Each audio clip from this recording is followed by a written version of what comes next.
Baltistan reason के चारों अजला में बर्फबारी जारी। बर्फबारी के बायस बल्तिस्तान ने सफेद चादर ओढ़ ली। महकमा मौसमियात की बर्फबारी का सिलसिला पूरे हफ्ते तक जारी रहने की पेशगोई। वला इलाकों में 1 फीट, मैदानी इलाकों में 1 इंच बर्फ पड़ चुकी।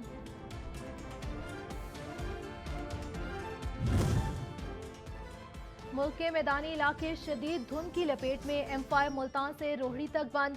M4 मुल्तान से पिंडी भटियां तक मुकम्मल बंद। M3 फैजपुर से पीर महल तक बंद।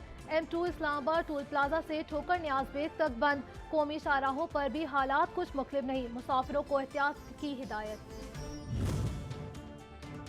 सस्ते आटे का हसूल अवाम के लिए जो शेर लाने के मुतरादिफ हो गया। एक तरफ सस्ते आटा पॉइंट्स पर महदूद स्टॉक से शहरी परेशान, दूसरी जानिब मुल्तान में सस्ता आटा पॉइंट्स पर मौजूद आटे का मयारी हिफ्ज़ान सेहत के असूलों के मुनाफी। 15 किलो आटे का थैला 2500 रुपये में दस्तयाब, वो भी गैर मयारी। महंगाई और गैस लोड शेडिंग से आजिज खैबर पख्तूनख्वा के शहरियों को नई परेशानी का सामना। पेशावर में LPG की कीमत में 20 से 30 रुपये फी किलो इजाफा।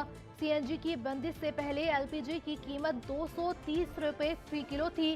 रेट बढ़ने से नई कीमत 260 रुपये हो गई। एहलकार जख्मी।